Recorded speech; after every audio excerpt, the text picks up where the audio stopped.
understandable. Good evening, everyone. Welcome.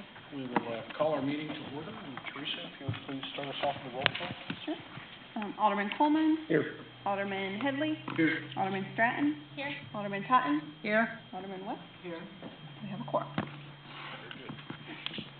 Next, we'll ask Pastor Williams from the Valley Community Church to lead us in a prayer.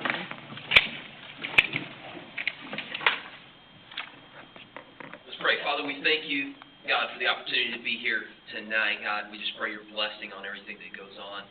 Lord, I just pray for our city leaders, God, as your word asks us to do. God, I pray, Lord, not only for them, but, God, for their families at home. God, I pray your covering, your blessing upon them. God, may the stresses and the concerns, the pressures of public service not be too great upon them, but God, may you protect and keep them, God, as they walk this walk. Lord, we pray for wisdom and direction, God, not only for tonight, God, but for the days to come.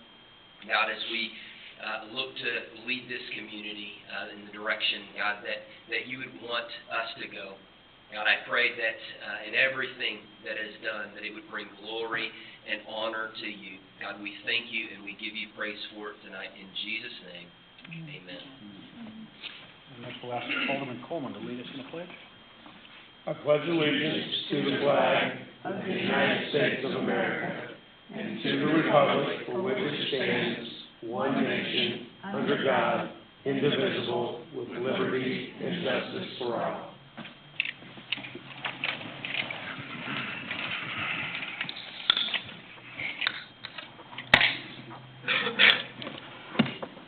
Next on our agenda is the approval of tonight's agenda. No changes, Mr. Mayor Pro Tem. Very good. Would entertain a motion then for approval of our agenda? So moved. Second it. We have a motion and a second. Is there any discussion? All those in favor, please indicate by saying aye. Aye. Any opposed? Motion carries. We have no proclamations this evening, which takes us to citizens' participation. Is there anyone who would like to address the board this evening? Please come forward. If you would please give your name and address. My name is Doug Savage, I live in Blue Springs, Missouri. Very good, Doug. And I would also remind you that these sessions are limited to 2 minutes per person, please. Thank you. My father passed away recently, and during the funeral arrangements, I thought who better to help bury him than the police officers to protect and carry him to his final resting place. So I called Chief Bill and asked him if it would be possible. He said, when and where. So I just want you to know the kind of people you have representing your city, protecting you and serving you. They not only volunteer on their own time, I believe one of them is actually on vacation. Sergeant Stratton, Officer Wise, Officer Taylor, Officer Thompson, Officer Youngs, and Officer Holt. And I just want you to know I didn't lose a hero that day. I gained the whole department full. Very nice. You guys should be proud. Please. Thank you. Thank you very much. Thank you.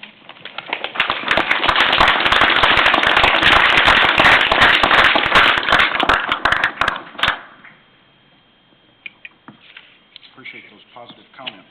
Oftentimes, as you all might imagine, sometimes it's not always that positive. Next on our agenda is our consent agenda items. Mayor Pro Tem, I move that we accept the consent agenda. I have a motion to accept the consent agenda. Is there a second? Second. I have a motion and a second. Is there any discussion? All those in favor, please indicate by saying aye. Aye. Any opposed? Same sign. Motion carries. Next, under previous business, we have social media policy approval. Carry us through that one, please. Yes, Mayor Pro Tem, members of the board, this is just a chance to come back. We circulated the social media policy last week, or at the last board meeting. Gave you an opportunity to take it, spend a few weeks looking at it, see if you had any questions or concerns with it.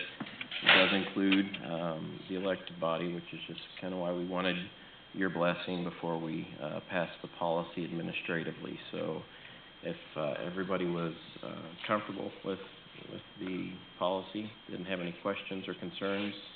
The only thing that I would ask is for a motion and a second for the approval of the policy from the board.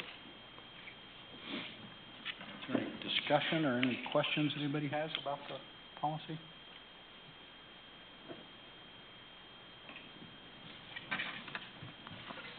Anyone like to offer a motion? Mayor Pro Tem, I'd like to offer a motion to accept the policy as written and presented. Very good. Do we have a second? Second. Any other discussion or questions? All those in favor of the policy, please indicate by saying aye. Aye. Any opposed, same sign. Motion carries. Also, under previous business, we have an item to discuss the city charter. Brian, would you care to do that? Mayor Pro Tem, members of the board, we've discussed a few times the possibility of having a charter. One of the concerns, or one of the questions that's been consistently brought up is, one, what would we change? I'm not sure that we have an answer to that yet. And two, what's the budgetary impact of that? So I went through and just tried to do some back-of-the-napkin numbers to figure out how much it would cost to go through the charter process right now. Also reached out through the city administrator's listserv, and nobody could give me a good idea of, from scratch, you know, what's the cost going to be. So I did some general monthly meeting, legal review fees, the fees that it would cost for the election, and really what we need to know tonight is if the board is interested, because it will have to go into 2019, the 2019 budget. The fees that we would have to include for legal and election services next year would be in between $40,000 to $60,000, and the following year it would be in between $40,000 to $60,000. The following year it'd be $30,000 to $50,000 a year. So that would be an all-inclusive price of $110,000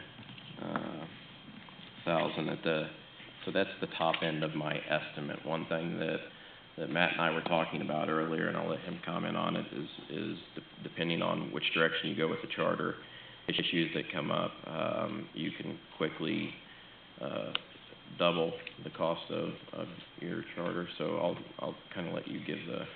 Sure, just depending upon what we would want to do, what the Charter Commission would recommend, the legal costs, you know, could definitely go up from there. Just as a quick example, if for example, the Charter Commission decides that we want to set up like a regulated industries division, which would be an administrative body that would review liquor permits, would regulate like taxi cabs, Uber, Lyft, something like that, which a lot of cities do have a regulated industries division that does do that. So if you were going to want to set that up, you know, obviously then you'd have to have a whole new set of procedures, you know, that we would have to, you know, just draft, basically. So that would be just one area that's done in a lot of cities that certainly could increase the cost. Other areas would be, you know, depending upon how you want to set up a park board. For example, you know, different cities give the park boards different responsibilities, including some charter cities who give the park boards operate autonomously, not completely autonomously from like the city council, but they have a lot of authority. So just depending upon which direction the charter or commission would want to go, those costs could go up from that. So I think what Ryan and I were talking about was, you know, we're just kind of, like you said, back of the napkin type of numbers on just some general legal fees, you know, that would be included in those numbers. But obviously, if you want to set up a bunch of different boards and commissions and things like that, those costs could go up fairly quickly. Which, and I guess the thing, you know, when you set up a charter, you're writing it from scratch. So you can do what you want to do. I mean, within reason. But, you know, there's other cities, you can follow what other cities have done. you can follow a lot of the procedures that are, already in Chapter 79. That wouldn't be, those costs are probably accurate, but when you start wanting to set up, different, boards and commissions is when it would really start to, the cost would increase. And really, when you're setting up those boards and commissions, that's one of the large advantages of, having a charter form of government, is that you are given that flexibility to set those up. And that would be one of the reasons, why people would want to set up a charter form of government, because you've got more flexibility that you can set up different departments that aren't necessarily, we don't necessarily have that opportunity to do as a fourth-class city, if it's necessary. And I think that's one of the questions that we want to decide is it necessary to do that? So I guess, we've talked, about it. We are into budget season. We started working on budget about 5 weeks ago. Really, the question is the board at this time committed to move forward, with that, $40,000 to $60,000 in 2019 that it would take to do it? I personally have some concerns just because I would like to see I would like to have a better idea of what that, what exactly it is that we want to change, that we want to make unique, what is, problematic, in our normal course of business that we can correct. The charter process was put into place. That way communities, once they hit a certain size and they begin to have unique geographical or certain specific issues with their residents or their community or services, that they're able to really fine-tune their operation. I'm not convinced that we're at the point to where we can fine-tune it to that degree. When you look at a total price tag of $110,000, do I think a charter is right for Green Valley? Absolutely, just probably not at this point. I think those issues will probably begin to develop over the next, 5 to 10 years, and we'll be able to really pinpoint what it is that we need, that we need to go through that process for. Premature at this point in time for Green Valley. My only thought was, I thought we were gonna have a workshop so that we can learn about the pros and the cons, so we understood exactly. I'm not prepared to make a vote, yea or nay, without knowing all the details of it. Personally, I'd like to learn more about what it does and how it works and why it might not be the time for it, so that I can better explain if I need to explain it out in the public. So that's what I prefer to do. Is it possible, rather than going down that road right now, to earmark, $15,000 or $20,000 over a number of years and put it in the reserve fund that would allow us to do that without, taking a $150,000 hit all at once in one budget year? Yeah. And give us time to go through those questions. That is possible, and Alderman Coleman, I completely understand the workshop, the need for it, and the desire to do that.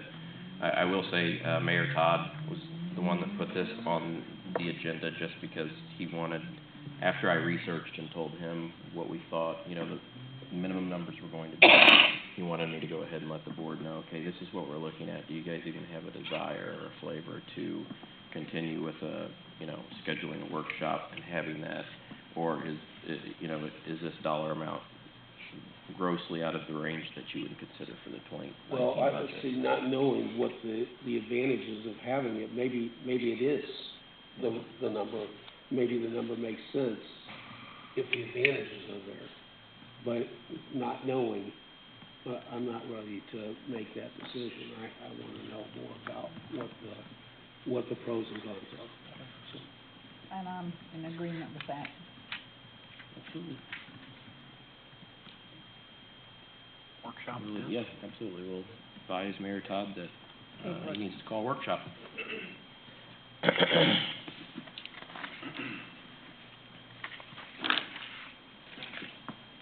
Moving on in our agenda, next item is new business. We have a liquor license application from Outer Belt Entertainment. Mr. Mayor Pro Tem, members of the board, I will let Teresa go over the application and what the applicant is asking for this evening, as well as any other details that pertain to the liquor license. The liquor license on the agenda tonight is for Outer Belt Entertainment LLC. I'll let you all introduce yourselves to the board briefly.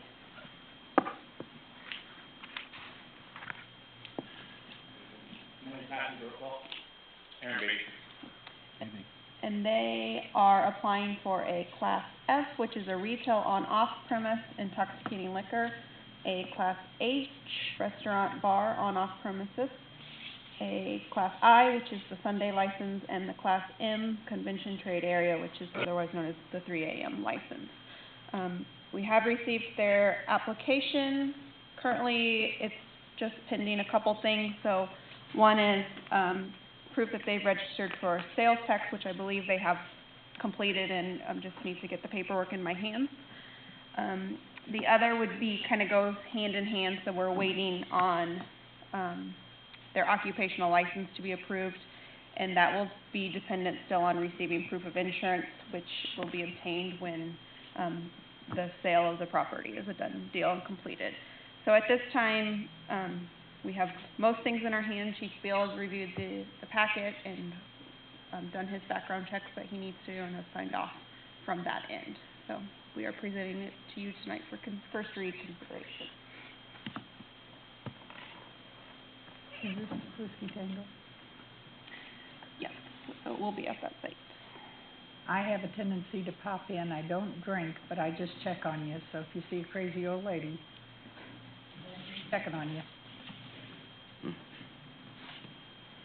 Does anyone have some questions? Yeah, maybe there's some questions, maybe some discussion items. Does anybody have anything, questions you'd like to pose, or?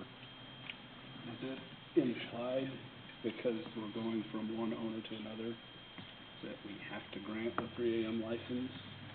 And if we don't, what does that mean for these gentlemen? And if we do, what does that mean for our police force from a support and call-out standpoint and manpower? We made at 3 o'clock. Notice all the counties temporarily between. So we have check up on the resources that, especially when it's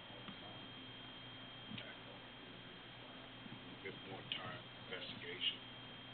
It does take a little bit of resources.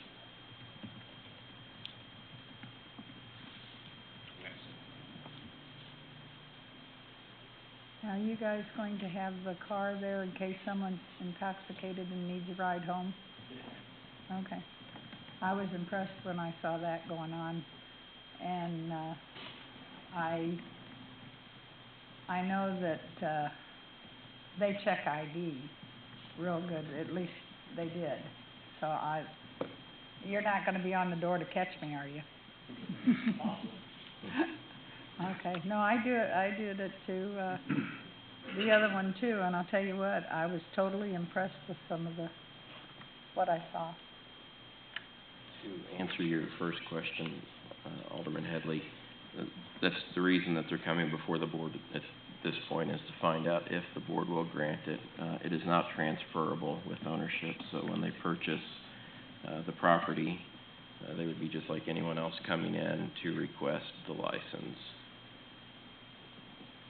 Okay. So the second part to that question, Bob, goes to you guys. What happens if you don't get the license? So at the current volume, I mean, it's a big facility. The costs don't make up. We can't survive without being open for those extra couple of hours. But as it sits, they're basically breaking even right now, because we think we can come in and improve on that greatly. But if we were to lose an hour and a half of sales, we don't think the numbers would make sense. Do you have currently a 3 o'clock license with your other?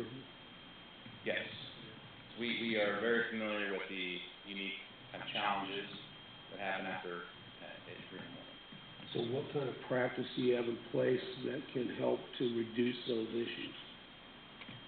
Well, we run additional security, and a lot of times we actually run off the offices, and that is a special case for us. So one thing we want to work with Chief Will about is running additional help and on top of the additional security that policies you ran with that. The biggest thing I think is people coming from the other establishment to this location because it's still open. The number one thing we want is safety for these people so we can go home at the end of the night.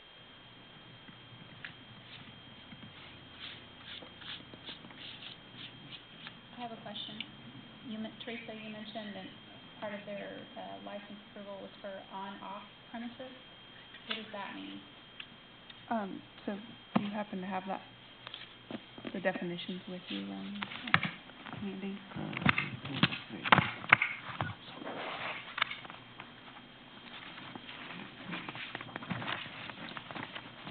Teresa, you are more familiar with this section.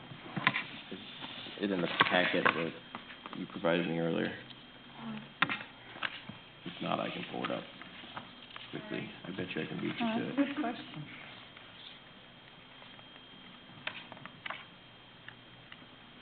When I was down there, I was asking the people why they were coming in so late. They just got off work. That's exactly what I was told. It is a very well known industry spot. So a lot of people that do go out to work at 1:30, especially January passes. It's a place for the officer to relax and I know. Well, one thing that was kind of humorous to me, a young man came up and they wouldn't let him in because he didn't have his ID. You know me, I've gone to school with you, what do you mean you can't come in? And, oh, he was mad. But I get entertained even when I go do silly things like I do. But I was impressed they didn't let him in. Where do you guys live at? I live in Leewood, Okay. and our businesses are in Yeah, I live in Midtown, but I actually grew up just one exit up out in Blue Springs. So what has made you seek out Grand Valley? Actually, I grew up on a dairy farm, a small town in Ohio, so this is very familiar to me.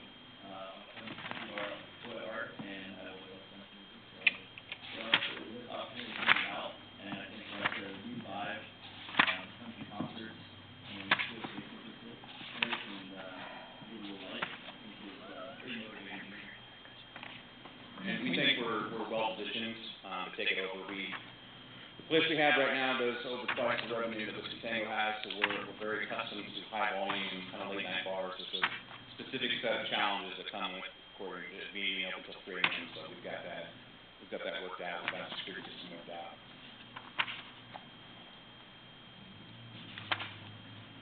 Teresa, I have the code up. Is it under, what section are the licenses under?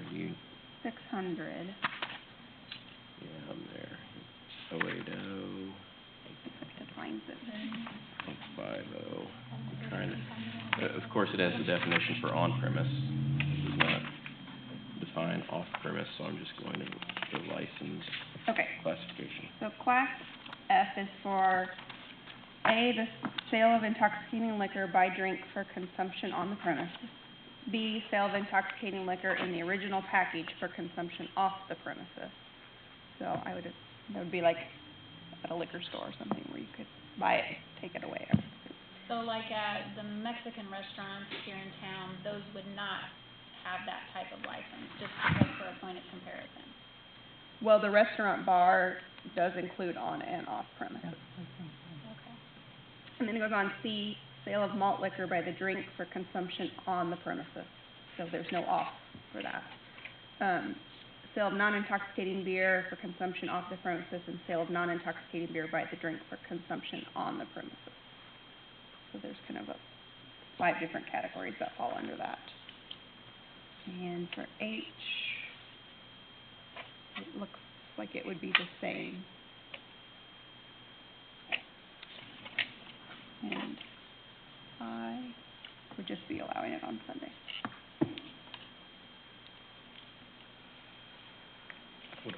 premises also allow for a booth at a fair or something off the property? There is a separate temporary location. Like, I'm just For envisioning more like people catering? leaving the bar, drink in hand, walking No, down they Main can't do Street. that. Okay. They can't do that.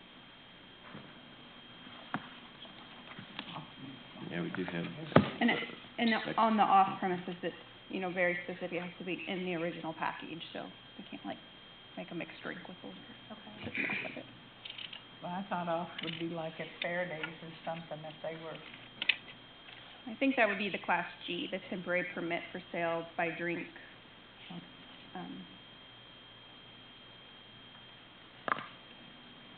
Or Class J, I'm sorry, temporary location for liquor by the drink for caterers. And that's what we've done in the past for that. And I'll tell you, this, like, Class B, Class D, Class F, I mean, there's several that have that same wording in it.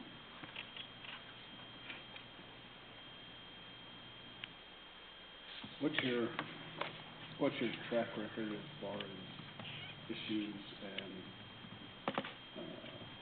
like relative to security, safety, that sort of thing, and calling out someone with Kansas City Police Force, I assume, in maybe what facility? As in what our track record, I mean, what kind of track record? I have a great relationship with a lot of PCPD. Even just last night, it was Sundays or one of our bigger nights, we were on out in the city. We had a big concert down there, so that brings out a lot of people. My relationships with even some Sergeant Lynn's KCPD and some of our off-duty officers, we have a good track record for that ability to be proactive and tell you guys ahead of time and say, hey, we have a big night coming in, let's get prepared for this, because you don't ever know what you're gonna get. So my proactive approach, I was a firefighter, paramedic, and an officer for 10 years in small towns of Ohio. The difference between a firefighter and a police officer is that a firefighter sits at a station with a phone call. My proactive approach with my security guys is I'd rather be on top of this ahead of time as a police officer, security, and say, hey, look, this is what we have coming in. Let's walk out this. Let's make sure everybody goes home safe tonight and has a good time in the middle of that. So I have a very good relationship with a lot of KCPD, and our track record is very good. I think maybe let me reframe the question. How many incidents do you see a night? If any? No. I'll tell you, last night, we did $15,000 in sales last night, after Sunday, and we had 0 at all. We had roughly 200 people. We've been operating for around 4 years, and we haven't had any liquor infractions.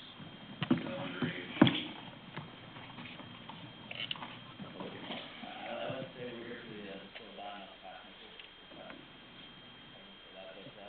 I'm here for the long haul. It's not gonna get us anywhere, but make a lot of money tomorrow. You know, I'm a small town boy, and we have a great work hard and work for your future. So do the right way.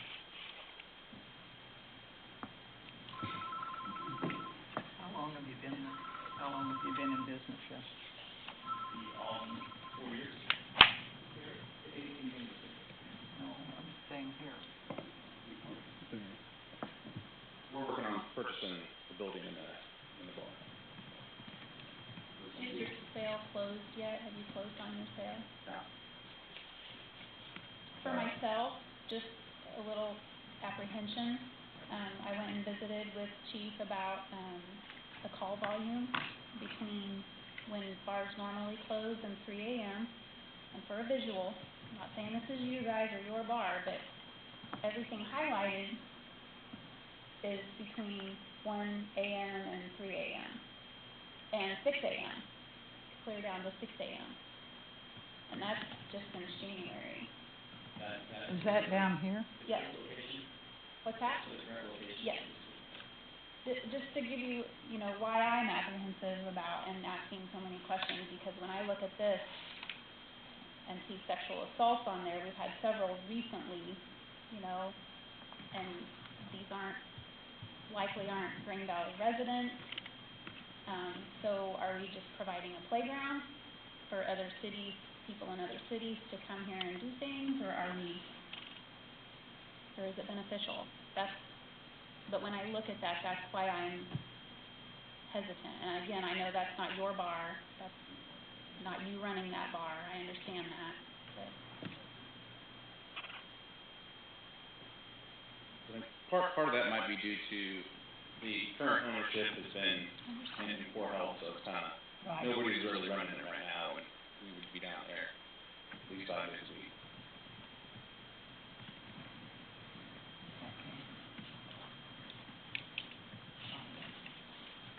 And my issue with it is just taking all the resources away from the rest of the city and the rest of the taxpayers that, if you follow any social media or anything like that, there's issues, and I know they get called out on a number of things with burglaries and, break-ins for, cars in neighborhoods all over the place, so, that takes time away from doing that if they're out there all the time. We would rather allocate more dollars towards security and the practical approach to take care of all that stuff than what we currently do. Which then in return will not, bring the resources of the city out here.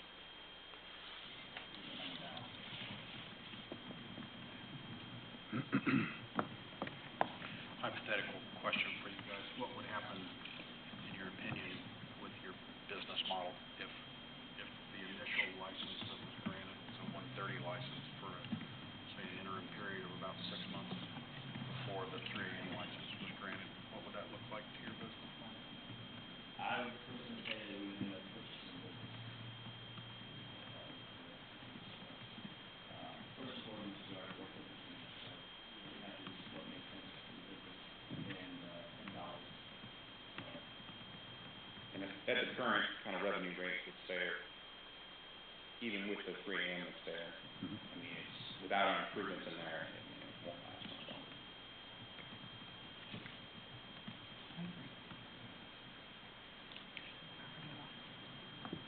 Procedurally, this application has to be heard twice in 2 separate meetings, is that correct? Yes, sir.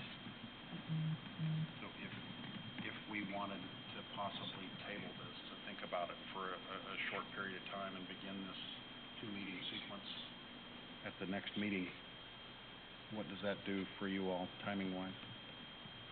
That's fine with us. Or I should, We're for you, just in what does that do? the appraisal process right now takes 4 weeks, so this wouldn't go through until mid to late September. Okay. We've got time on our hands.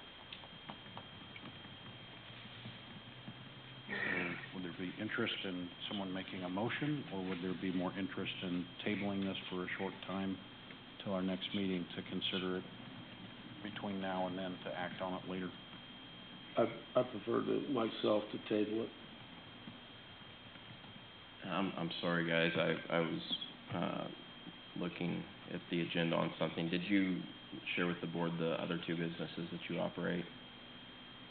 It was mentioned. Okay, I was just gonna say, if you are going to table it, that it gives the board an opportunity to go at least, social media, I'm assuming you have a website or something like that, see the operations that they currently run right now, come back and have probably a little bit more informed, idea of what type of business that they run, Can you give us the names of those businesses? One is Off-Key Karaoke, and the other one is Throwback KC. And we would be operating kind of a tamer version. It's not exactly apples to apples of what we would try to install.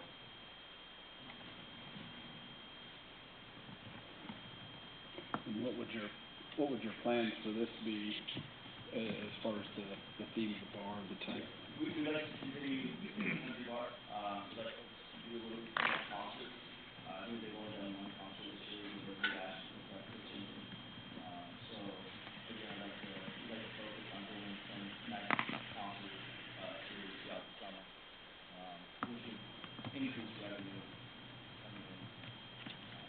Our plan would be only shut down for a couple days, rehire all staff on, so we wouldn't be closed for like 6 months for construction or anything like that. We try to continue to flow through, and then just add in our processes and train up.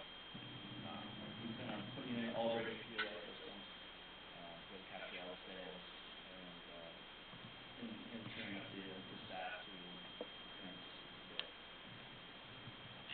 Clean up the outside and the inside, get rid of those old trailers that are eyesores, maybe might reface the building, and then just a lot of, just kind of fit shine on the inside.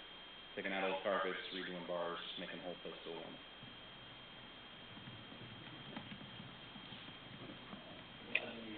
We've allocated, several $100,000 to upgrade the building, with that base building, to revive it and give it a new fresh start.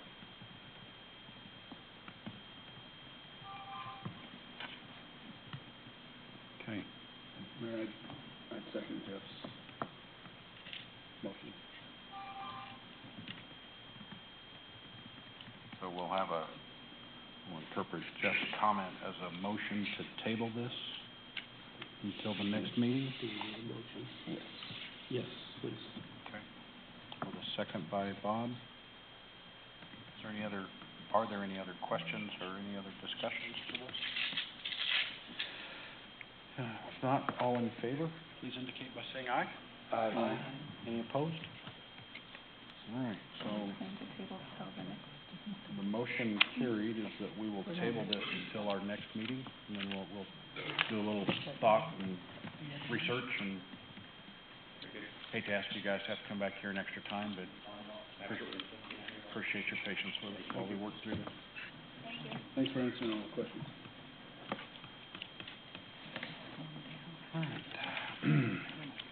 Next on our agenda tonight, under presentations, we have a concrete replacement program. Ryan? Mayor Pro Tem, Mr. Arroyo is going to, we want to kind of try and give the board a little better education on the programs that we use, some of the planning programs, some of the infrastructure programs. And so one of the ideas that we had, asked Rick to put together a program to just go over the street and concrete maintenance that we perform every year. It shows up to you guys as essentially just a resolution that you look at, you vote on, but there's so much more that goes into it, and I'd just like you guys to understand that. So with that, I will turn it over to Mr. Rick Arroyo. Thank you. I'm going to use the microphone. I'm kind of suffering a little bit of an ear infection, so if my voice cuts in and out, excuse me for that. See if I can get this thing going.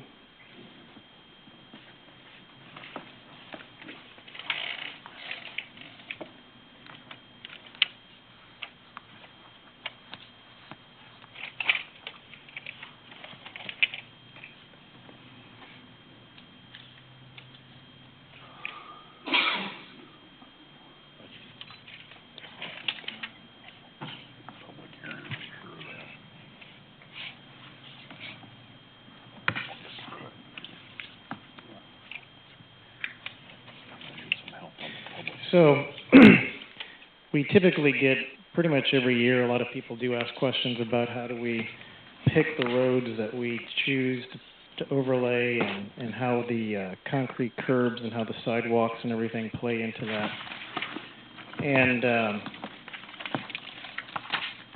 part of this presentation is just kind of showing you the process that we go through. We don't just pick things out of the blue. We do try to have a process in place. Back in 2010, we found the need to actually rate the conditions of our infrastructure. And so we used a software back then called Cartograph. It was a asset management software. And what it had was it had a lot of fields that you can input that gave, in the end, a condition index for roadways. We're going to start with the roadways and then get into the concrete stuff, because it's kind of, you'll see how when we pick the roads that we're going to choose to put in the CIP, how that plays into the concrete sidewalks and curbs that go along with it. And so what this is basically the cover of that particular map. Just kind of wanted to put it out there so everybody knows there actually is a map, and it actually is color-coded with all the road segments. You can kind of see that from the picture, and then on the other side, you see to the left, those are each segment. It's got things like linear footage and what type of repair. And when we actually have a price for asphalt, we can actually get an estimate using this document. Some of the things that we consider, and it was probably in, like I said, in 2010, or it was before 2010, about 2008 when we first started coming up with this process, but the Army Corps of Engineers actually has manuals that give you conditions or failures to consider. And it also has the same thing for concrete as well. And so some of the things that we look at for what created the road condition indexes that we call them, alligator cracking, the percentage of alligator cracking, which is kind of that top picture, block cracking, which is kind of the big square cracks that you might see, corrugations, that's basically when you come to an intersection and you see your car kind of bounces around a little bit because of the asphalt, it kind of ravels. And then you have longitudinal and transverse cracks. That picture to the bottom there is actually a transverse crack. So we actually see a lot of this on our streets. It primarily just happens because as the asphalt oxidizes from the sun, we do get expansion and contraction, and so you get those cracks. Sometimes it can go lengthwise, but a lot of the times, at least here in Green Valley, we see it going horizontally with the roads. So, and then of course you just get your potholes as well as surface raveling, which is a different type of failure where the asphalt kind of turns into gravel. One of the things that we have to look at when we're also doing a road, back in about mid-2000s, probably about 2010, in mid-2000s, PROAG, which was the Public Right-of-Way Accessibility Guide, which is a federal guideline that we're required to follow. There is an ADA requirement for inside of buildings. There's also an ADA requirement for outside. And that's where things like handicap ramps and sidewalk ramps fall into play. So back in about 2010, a lot of cities realized that it was required that whenever we do a road maintenance, that we also have to do a sidewalk improvement. So if you're going to make improvements to vehicular traffic, you also have to make improvements to pedestrian traffic. So, you know, when we look at the streets that go into a CIP or the Capital Improvements Program, we also have to take into account the budgets to do the sidewalks as well as, if we're there, the curbs as well. So, with that in mind, we have some of the sidewalk conditions that we have to take a look at as well as the handicap ramps. So, when we look at what streets that we choose, obviously we're looking at a budget. We spend approximately $150,000 to $180,000 a year for street maintenance, and we spend around $45,000 to $50,000 for concrete maintenance every year. And so we know we have a couple $100,000 to work with.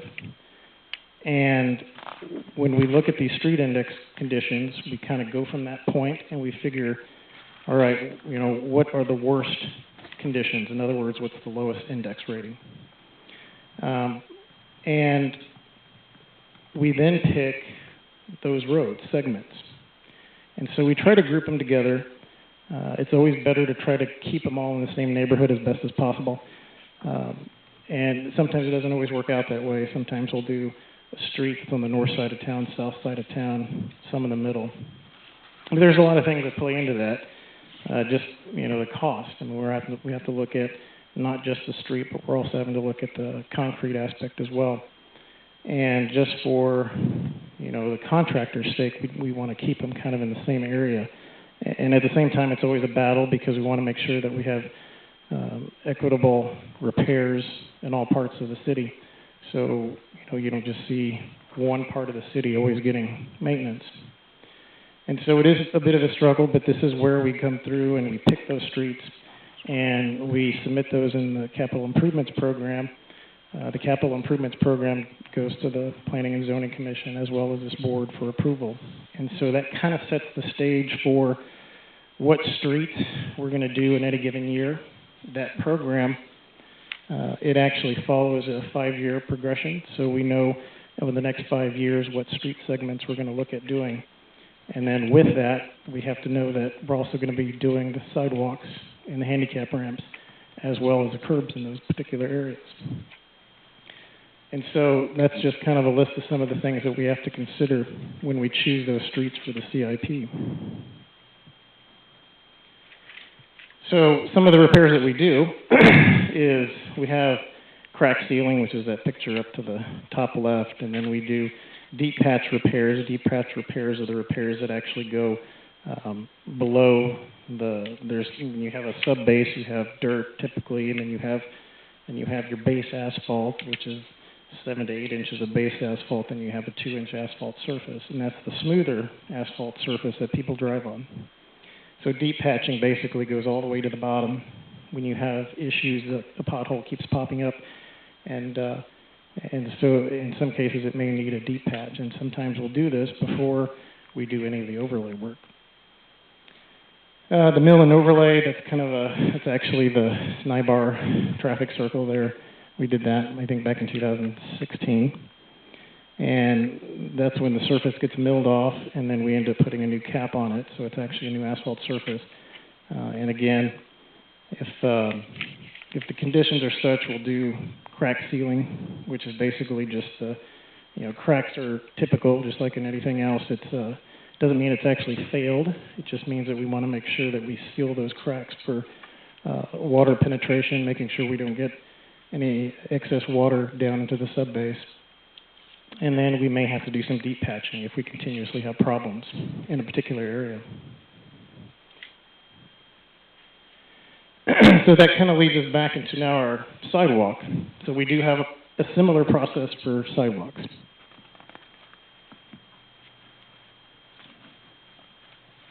And again, back in about the same time period, 2010, we put together a rating criteria. A lot of cities do this. We're not, exclusive. Some cities don't. But we did put together a criteria. Can't really read it from this picture, but it has different levels of cracking, different levels of failures, vertical, horizontal separations. And then we actually gave it a condition index. So, for example, 5 means there's no sidewalk. 4 is actually the worst, and 1 is actually the least failed.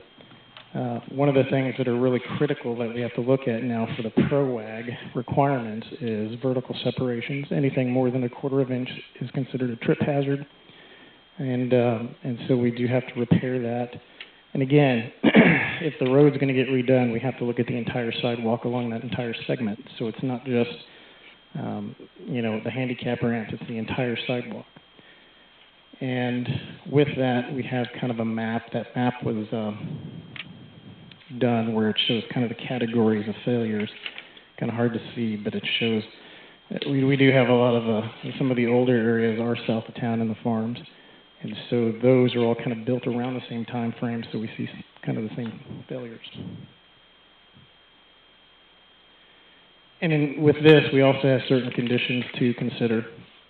We have surface cracking, we have separations, crumbling, as well as vertical and horizontal separations, like I talked about as far as trip hazards. And curbs, same thing.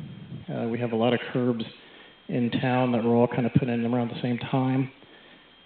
I believe, back in the early 2000s, there was a lot of aggregate out there that was not very good, and so we saw a lot of failures. And it wasn't just Green Valley, it was Blue Springs, it was Lee Summit, and a lot of other cities around.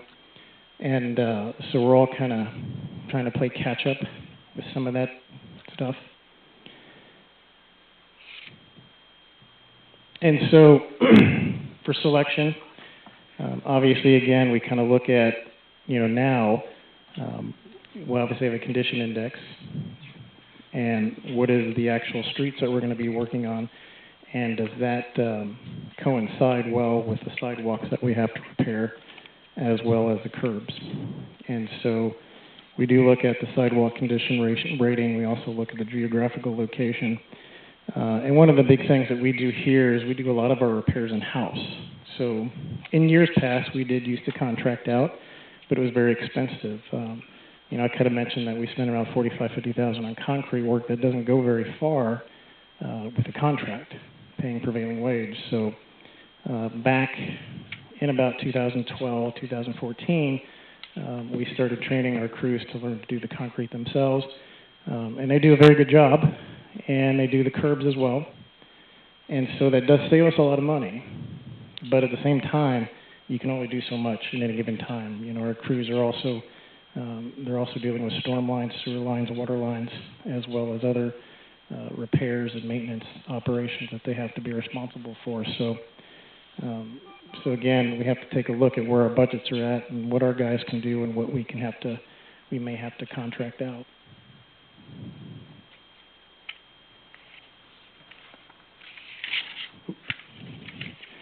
So some of the repairs, you know, there's a lot of things that can happen, and one of the biggest struggles that we have is that any of this, whether it's with concrete sidewalks or curbs or streets, it's very dynamic. Every year it can change. You know, we get really dry conditions.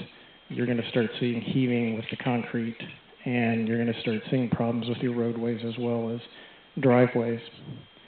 But just some of the repairs, some of the top corner, that's actually a full replacement. Unfortunately, it's very difficult when you have a sidewalk that goes up against a driveway. If it's settled, there's not a whole lot you can do with it. And so in some cases, you just have to replace the whole thing. We do try mud jacking when it's possible. It hasn't been entirely successful. We do get some success with it, and it just really depends on the conditions. But typically, after a couple of years, we start seeing that same settlement occurring. We did start back in about 2012 what's called concrete cutting. That's actually a picture down at the bottom left where, and we've done this up to about an inch and a half, where you can actually shave the edge so you remove the trip hazard. It is a approved method with ProWag. We do know, however, that that's kind of a temporary fix, but it is a very cost-effective fix, and we do have a lot of these areas throughout the town. And they've been like that for quite a few years without any issues. A lot of times, once it's settled in a particular angle and you shave it, it can stay like that for a decade. So, but you are actually cutting into the concrete. You are making it thinner. So there is the potential for cracking in the future. But you know, when you have a limited number of staff, a limited budget, sometimes this is the best way to tackle that problem. And then, of course, you just have the handicap ramp. Those are typically the most expensive because usually it has to remove the curb as well as the sidewalk, and those detectable warnings, those little plastic red-looking things there, those are like $400 a piece. So they do last, and they are required, and they are required to be in a certain distance away from the curb, but those can be very expensive. And you know, when you're doing a roadway project in the neighborhood and you've got 6 or 7 handicap ramps, it can add up really quick, and it takes a lot of time to get those done because the angles are really critical. Whenever new development comes in, we have to make sure that they're all, you know, at their 3% maximums, and you know, you see a lot of tear-outs with that, unfortunately. Same thing with curbs. Crack sealing along the edge of curbs. Sometimes curbs will separate from the roadway or they'll separate from a driveway. And so we can seal that to a certain extent.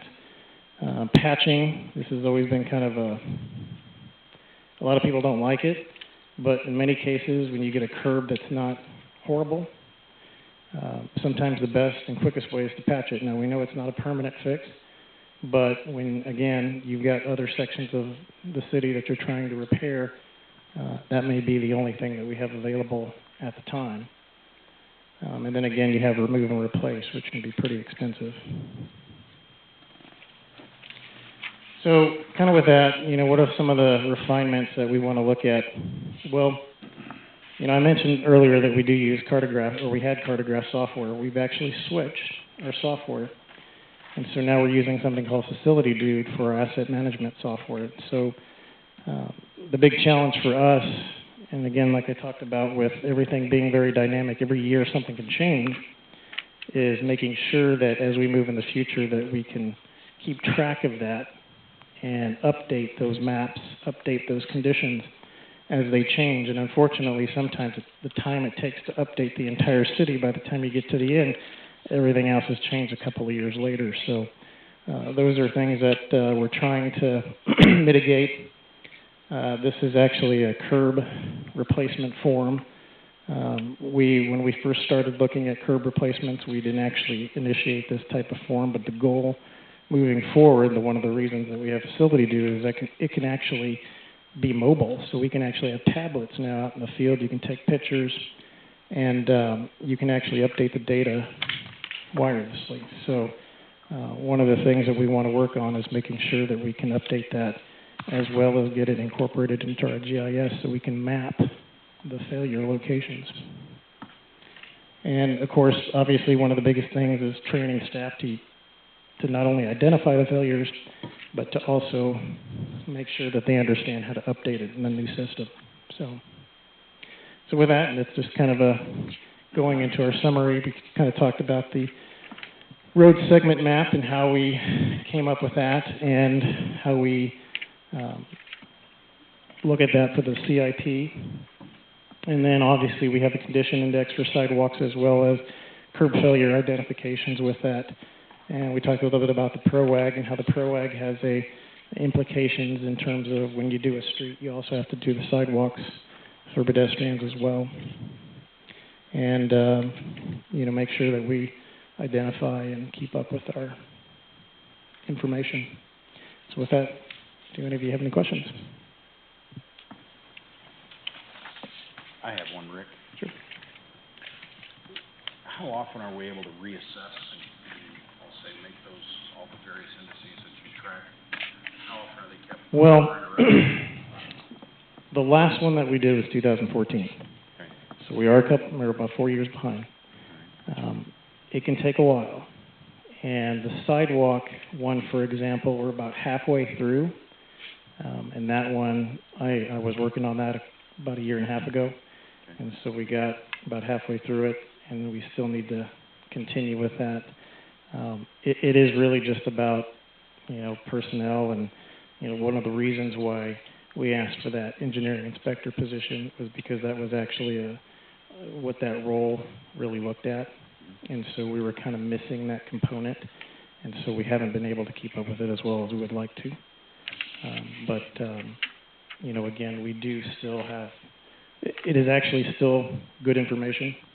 And, for roads, the roads that were bad 5 years ago are not any better if they haven't been done.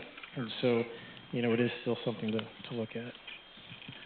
Well, and great point. My question was kind of geared more at maybe the effect of changes in traffic patterns, maybe prematurely wearing out a road that wasn't identified as necessarily Yes, one of the big, we realize that things are dynamically changing.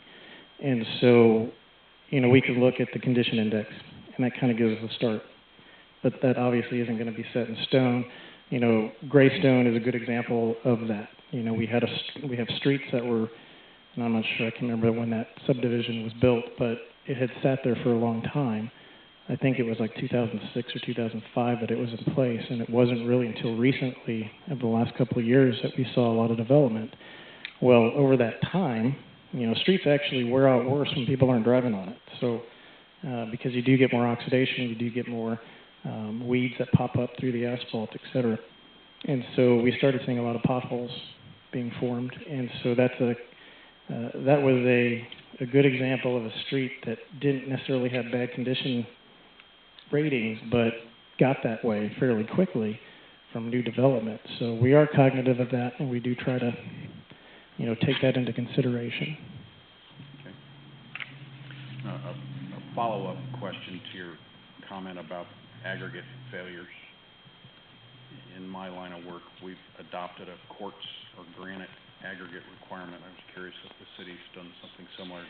Well, what we have done we've actually gone with a granite. And so Kansas has had better aggregate than we do in terms of Missouri limestone, that type of thing. But Kansas City MCIB mix is a granite mix that we've been kind of switching to. We've had pretty good luck with it. It's not that much more expensive, and we don't really see a lot of pushback from it. But we do have a lot better experience with it in terms of sidewalks and curbs. And so the hope is, because, you know, you can go into some neighborhoods that are 100 years old and that, you know, may not look great, but it's not all crumbled up. And yet you look at some of our stuff that was built back in 2002 and it's gravel. And so a lot of it just has to do with the materials that were produced at the time. And so we're hopeful that with the granite mix that we'll see a little bit better conditions. Thank you.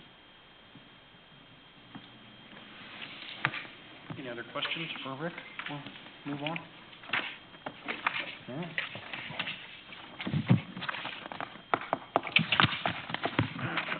Okay. Next on our agenda, we have a public hearing concerning a zone change request from R1 single family to C3 highway commercial. I'll turn it over to Ryan to escort us through the details. If you would, please, Ryan. Sure. Mayor Pro Tem, members of the board, tonight we're going to have this public hearing regarding property that's located down off of Eagles Parkway. It has been through planning and zoning. I'm going to let Mr. Murphy give you the details.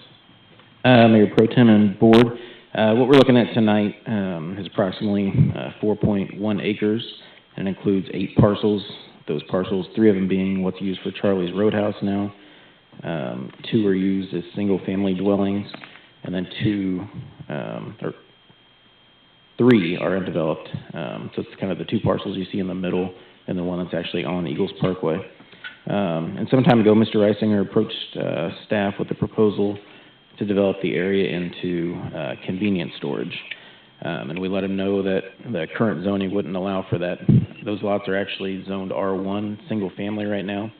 So even though the bar is commercial, it's existing as a legal non-conforming use. And we let him know that according to our zoning code, convenience storage or mini storage is only allowed by a conditional use permit.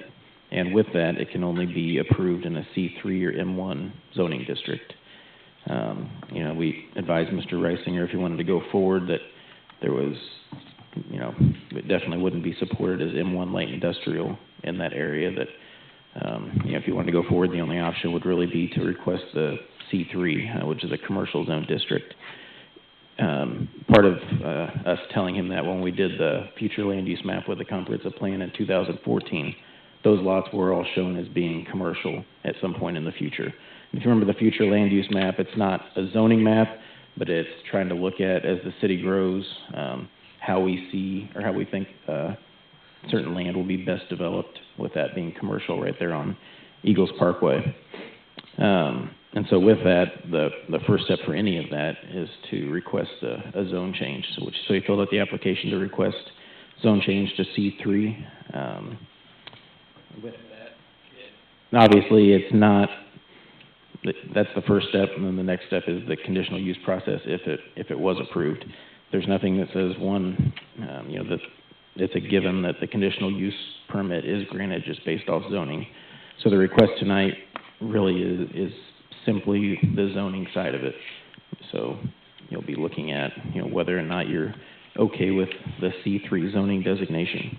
As Mr. Hunt said, it did go to the planning and zoning at their July meeting. There were a few surrounding property owners that showed up that are in attendance tonight. And there was some apprehension about not so much the idea of it being commercial, but the idea of it being mini storage. It was approved. There was one no vote at planning and zoning, but one of the things that the commission had advised Mr. Reisinger to do was, between then and now, go and try to communicate with the neighbors. He did provide staff with a letter that we believe was given to the property owners in that area, kind of stating what he's wanting to do with it. I believe his contact information was on there if you wanted to talk. Since that last planning and zoning meeting, I have had talks with a couple of the residents that were there, and it was that same kind of thing. I guess the impression I got was it's not so much the commercial thing, it's just kind of trying to decide if the mini storage was something that they wanted. And it's kind of like cart before the horse side of things, because when we ask somebody to request a zone change, we kind of have them let us know what it is that they're looking for or looking to do.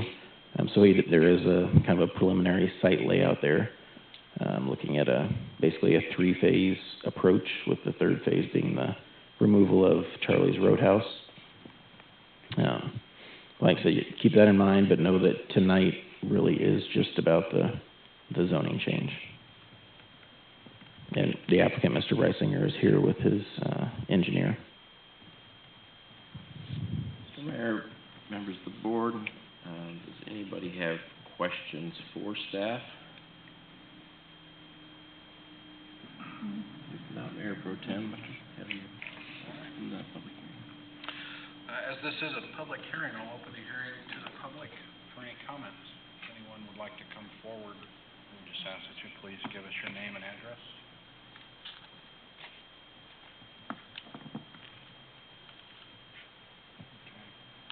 Doesn't appear. Yes, ma'am. Please come forward.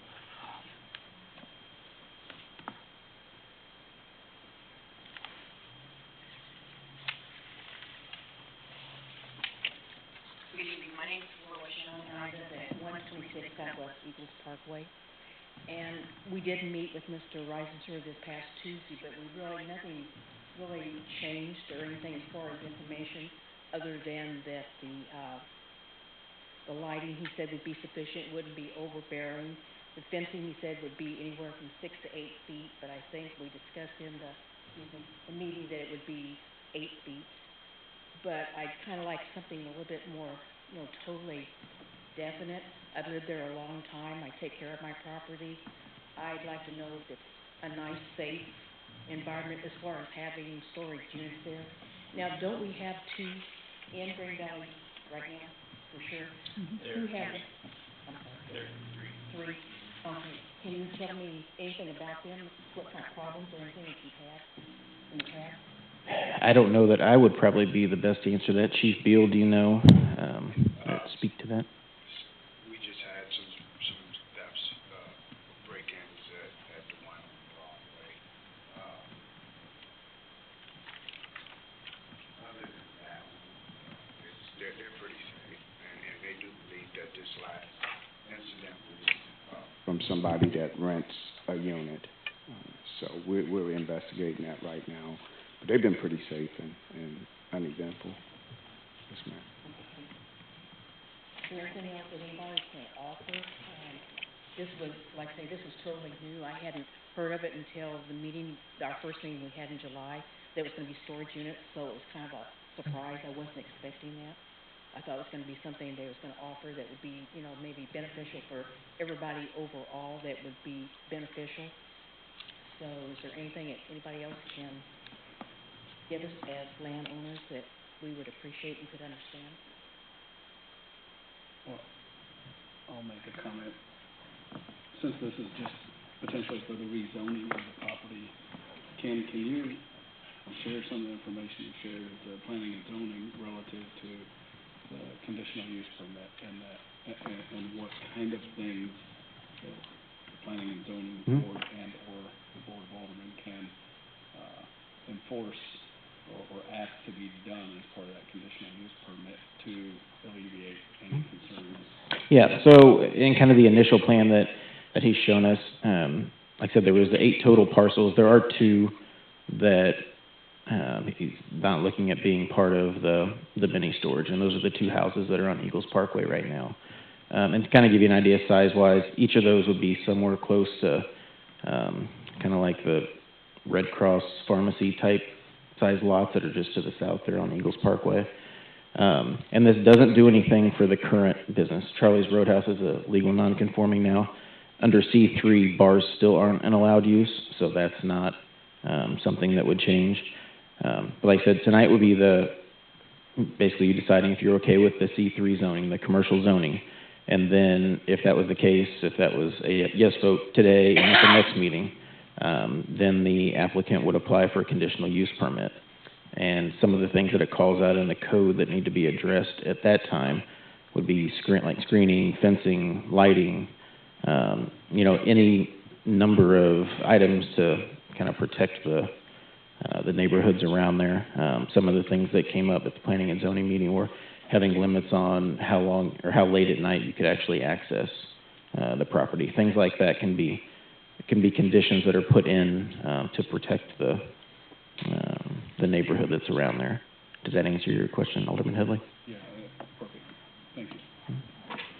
Just a quick question, I know you call it Charlie's Roadhouse, and that's what I've known it as for a long time. I saw BW Saloon on there. Yeah, and that's just what I've called it. Yeah. You could just say the bar. But it has Mhm. changed. Yeah, Orly's gone. I got rid of, so we changed, I changed, management there, and so, just changed the name. Give it a fresh start. Okay, and can you tell me, what do you think you would put on those two homes that are being rented now? Well, they're, Besides just, not in, interrupt, but just, you keep saying like a fifth-floor, suite restaurant, but how realistic is something like that? What do you really think can be put there? And what would be acceptable in those two areas there, if you're not gonna do storage units? that's a good question. So really, I would put them for sale and then let the market dictate kind of what would be the best fit for somebody who wants to come in and purchase the property and develop it themselves or build a building. And, I expect it to be consistent with, like you said, the Red Cross. That's basically the design we used to put in there, was just the maybe single, one or two, tenant property with adequate parking, and then it would be one next to the other type of thing. I'm open to, a person coming in and purchasing the property that wants to do something with it, but, I also have a little bit of control over who I sell it to and what they do with it as well, so I would be interested in knowing what they wanna do with it first, and see if it really kind of fits with what I own there too as well, so, and definitely, we have hearings and we talk about it then as well. And does anything change on the two, mine and my neighbors next to me in 124, as far as, do sidewalks or anything have to go there since you are putting in, if the storage units would go in, does that change when you have to put sidewalks down through there? So, any development comes in, they're required to do half road improvements if the road is not already improved, but it's just the extent of whatever's being developed. Same thing with, just south of there on Eagles Parkway, how when each building, whether it's Red Cross Pharmacy or Edward Jones went in, as each one's built, then they put in the sidewalk section. Kind of like in subdivisions, when the house goes in, the sidewalk goes in front. So the developer, for whatever project it is, would just be responsible for that, the frontage that they have on that road. So it wouldn't affect our property at all? No, we wouldn't we would just require the half road improvements on the section that they're developing. Mm-hmm. And then, based on what you would sell it to, they'd have to go through the same process that we're going through now? No, not if it's an allowed use in, so with the mini storage, it's something that isn't just specifically allowed in any certain zoning district. It says you can only go through if you do this conditional use permit process. A lot of uses are already allowed in a zoning district. For instance, like something on Main Street there, if, when Advanced Auto came in, that was an allowed use in that zoning district, so you don't have to go through the hearing process for that. They just have to meet the codes that are already established. So whatever Mr. Reisner would sell to, it would have to be within that list that's already set? Correct. Is there anything else that? I have a question. So they wouldn't have to necessarily go through a board of alderman meeting, they would just simply apply for a permit? Yeah, so it's, because, like in this case, so a plat would go through and you establish the plat and that establishes the lots. And then from that point forward, if you want to develop on that, if it's something that's, if this is C3 and it's something that's allowed in that C3 district, then you would be submitting, site plan, and building plans and that type of thing. And as long as it met the current code, you'd be allowed to go forward. And I guess it's just the element of not knowing, since it's not something that's been approached before. Maybe it may not be as bad as we think it is, but on the same hand, if I was trying to sell it as a residential, my home, it may not go over so well if, against storage units. Is there anybody that can offer any information as to where they've had the opportunity to sell and maybe storage units nearby or anything, and it's hindered it in any way? Does anybody have anything that can offer that? I was curious if it would increase your property value. I don't know if there's any way to know that, but I would think if you're right next to something commercial, would then other commercial type developments be interested in your property at a higher value than you could sell it for residentially? I don't know any of that, but that was a question that I wanted to ask. Well, I had thought about too, if I, set it up as far as commercial, but I really don't, to be quite honest, I don't wanna pay that extra tax right now, to be quite honest, unless something I would be approached and, something that I couldn't turn down, but I work a lot of hours, that's not something that, I wanna just throw away just until I would know something definite. And I do have one last question, when is the next meeting? I heard it's the 20th, is that correct? No, so if they voted yes on this tonight, the second read would be 2 weeks from today, so the 27th. Okay, because I actually work late next week, so I wouldn't be able to attend. This has been very interesting and very beneficial, even though I'd like to have this sooner in the evening, but everything else has been very interesting. I wish I'd been able to come to more meetings than I have, and I've lived here a long time. But sometimes when it doesn't pertain to you, you kind of overlook it, so maybe I'll have a chance to come back and, see something else.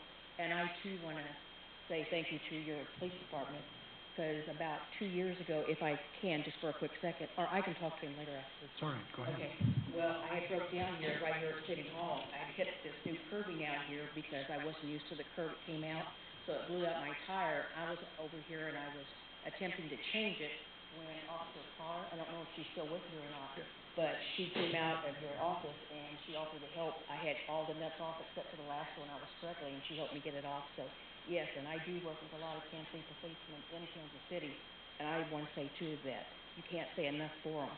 And I work a lot of events where they get paid exceptionally well to work a concert or something, but it's well worth it, because if there's a problem, who are you going to stand behind? Them or me? You're going to stand behind them. But I did want to say, and I didn't mention and tell you that, but I'll say now, I do appreciate your assistance with that. Thank you. Thank you. And I do thank you for your time and your effort tonight. Like I say, sometimes when something that changes, I don't care, I like change and I like progress. But I just want to know, I want to be able to take care of myself and be able to pass my home on to my family. So it's something that, I take very seriously. I do thank you for your time, your effort, and I'll ask the same question over and over until it sinks in, and I do appreciate it, okay? I wish anyone that's trying to do better, develop, I appreciate that they want to do better and make Grand Valley stronger, because I've been here a long time, and we've grown from 1,500 from one police officer, it was Mr. Nadine, to about 22 now, something like that? Yeah, right. So I've seen the progress, so I don't take it lightly, and I do thank you. You bet. Thank you for your comments and your questions.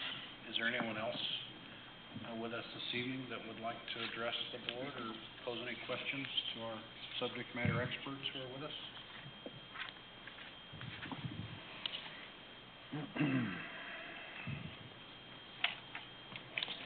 Okay, hearing no more comments, I will formally close the public hearing, and we'll move on with our agenda to ordinances.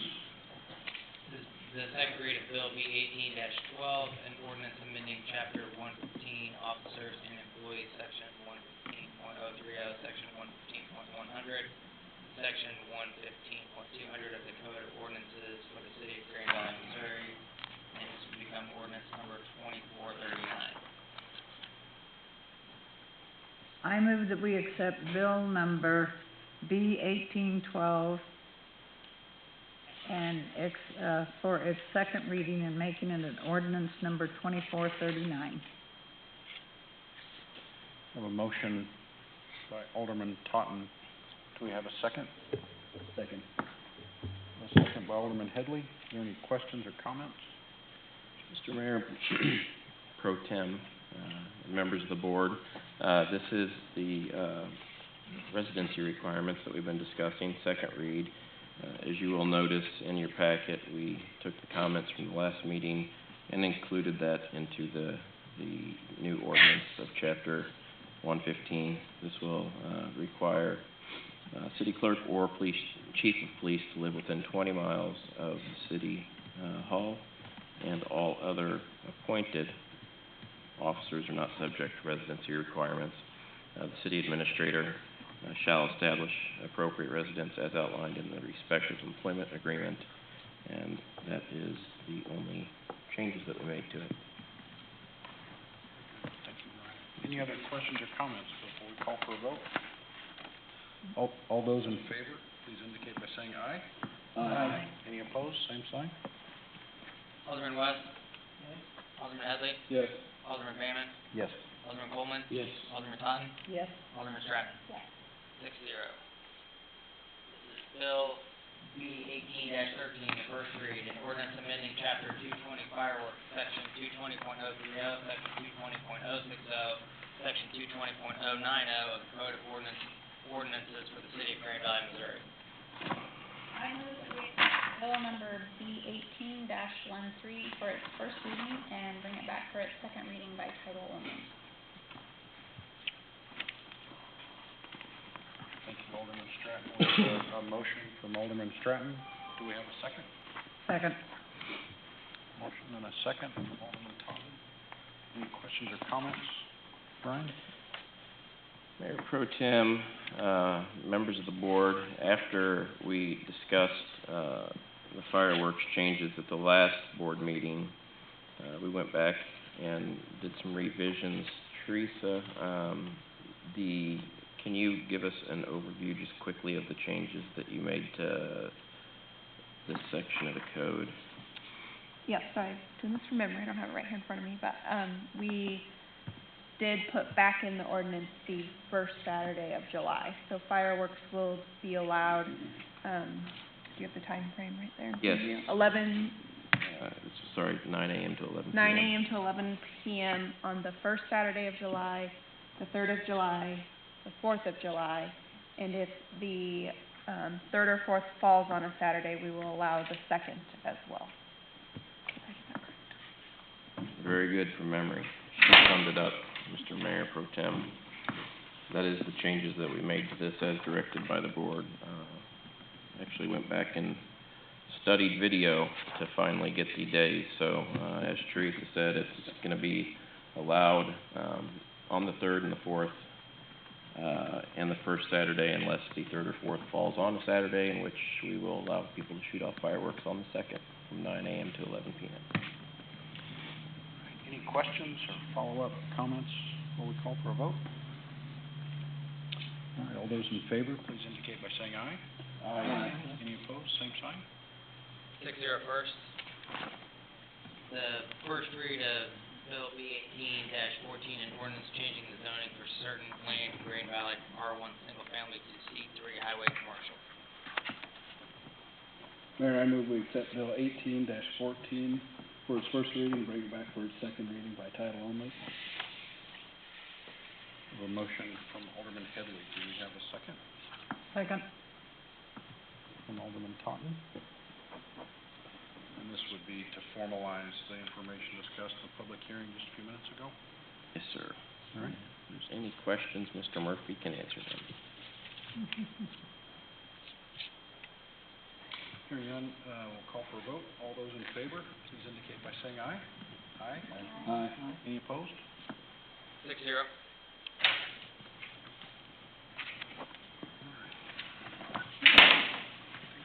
We have no resolutions tonight. Anything for the city attorney's report? No report. And I'll turn it over to you for city administrator and staff report. Yes, sir. We'll start with Mr. Arroyo. Thank you. I just wanted to make everybody aware that we have activated the turn signal at the school entrance there off of Eagles Parkway. And so you will be able to, if you're traveling westbound, turn left. There'll be a point of time where that arrow will be green, everybody else will be on red. And so we have it set up, I think, for 8 seconds. And so we're just wanting to see how it works out. we can adjust it if need be, but I just kind of want to let everybody know that it's actually been working, but it hasn't been working with the school in session, so we just want to see how that's going to go, so just want to let you guys know. I just have a quick question on that. Is there a turning lane there? There is no turning lane, which is...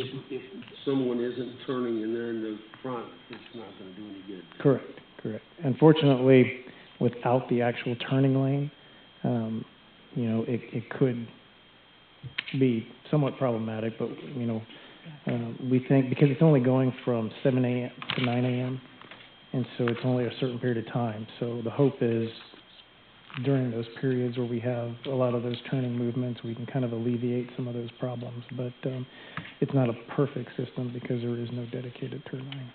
Thank you. And Chief Beal. Well, last Tuesday we had National Night Out. I just want to thank everybody that came out and supported the police department in this event.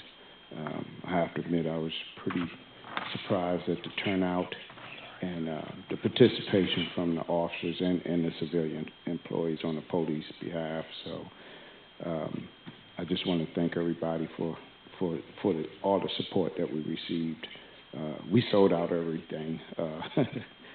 The shirts, food, everything, and it was a really good event.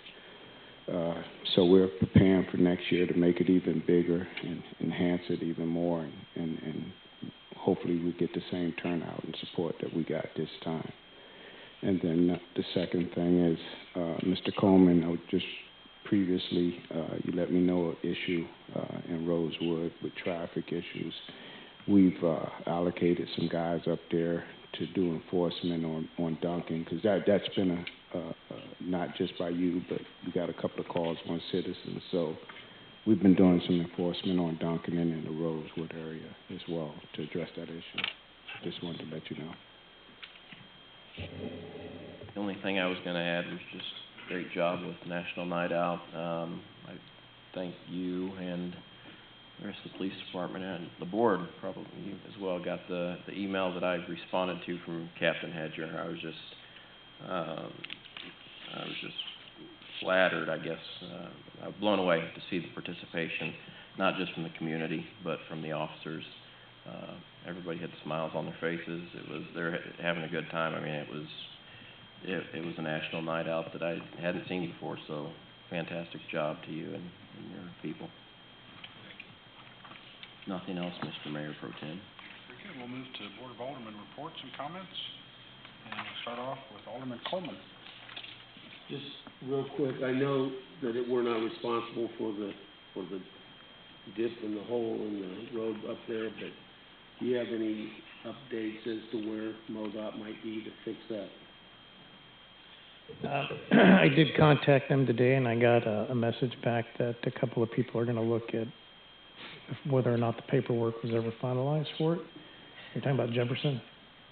No, I'm talking Oh, about... you're talking about... Yeah, oh, yes. No, well, we've actually contacted them about 3 times, and they've acknowledged it 3 times. Somebody tried to put a little bit of a patch, but I don't know that was... And I'm not sure if that's them or not. I didn't see them, but we'll find out if they have. That one was not definitely working, so...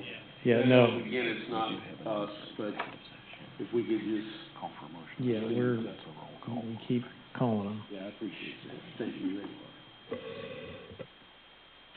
Okay. That's all I have. All right. Thank you, Alderman Coleman. Alderman Headley? I have nothing. He took the question I was going to ask. Alderman Stratton? Nothing to report, but did just want to say thank you to Chief for allowing me to come in so last minute to ask some questions. I do appreciate it. Very good. Alderman Todd? Well, I've been to quite a few of the National Night Out with Crime, and I talked quite a little bit, but I want you to know I was never as proud as what I got to hear people say, even the fact that the officers' families were there. That was the first time some of them had ever seen that. And I don't know if you're aware of it, but there's a Nancy's rule when it comes to the dunk tank. And, we had a lot of fun, and I had a dad come up and give me a hug, 'cause his little boy, we did the Nancy's rule of hitting the red button, and the officer went down, and, they were really, it made me feel good that the, father was so tickled that his son got to dunk the police officer. He said, he'll be talking about that. Now, I didn't like the suggestion the police officer had. Which was for you to take a turn? Yes. Second that motion. But, and I also want to say thank you for the, business, function we had up here. That was enjoyable, and I heard a lot of positive from our businesses on our street, so thank you very much. All right, very good. And Alderman West? Nothing at this time. Can't believe they wanted me to get in the double tank. I'll share just a few comments of some things going on with our school district. The year is about, it's basically started. They started with their convocation and vendor fair, and I believe this evening was the Meet the Teacher night at all of our buildings around the community. I believe the first day of classes are this Wednesday. First home football game is the 31st against Grandview.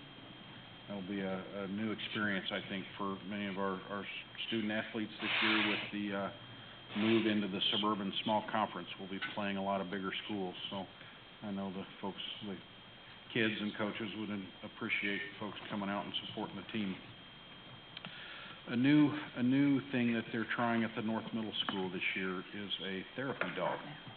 One of the teachers happens to own a certified therapy dog, and they're going to try the therapy dog in the North Middle School, which I think will be helpful for those students that can benefit from that.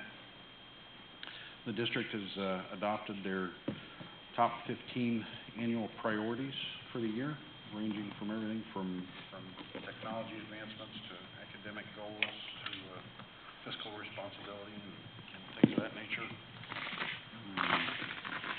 And maybe the last couple of comments, the high school project that everyone gets to drive by and see appears to be on track and on schedule. They did get that important front driveway open for the start of the school year.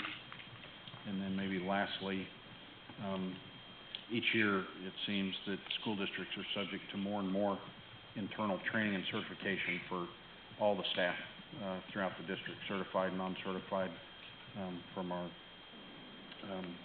top of the org chart for the administrators all the way down, through all the ranks. And currently there's a catalog that they've put together consisting of over 43 pages of various certifications and training that all the staff members are supposed to maintain and keep current. One of those unfunded mandates that they do start with. Those are all the comments that I have for this evening. I believe that takes us to the end of our agenda. I understand you have a need for an executive session pertaining to leasing, purchasing, or sale? Yes, sir. Mm-hmm. So I would entertain a motion to go into executive session. So moved. Second. Motion from Alderman Coleman and a second from Alderman Headley. Do a roll call vote. And Alderman West? Yes. Alderman Headley? Yes. I'm a yes. Alderman Coleman? Alderman Totten? Yes. Alderman Stratton?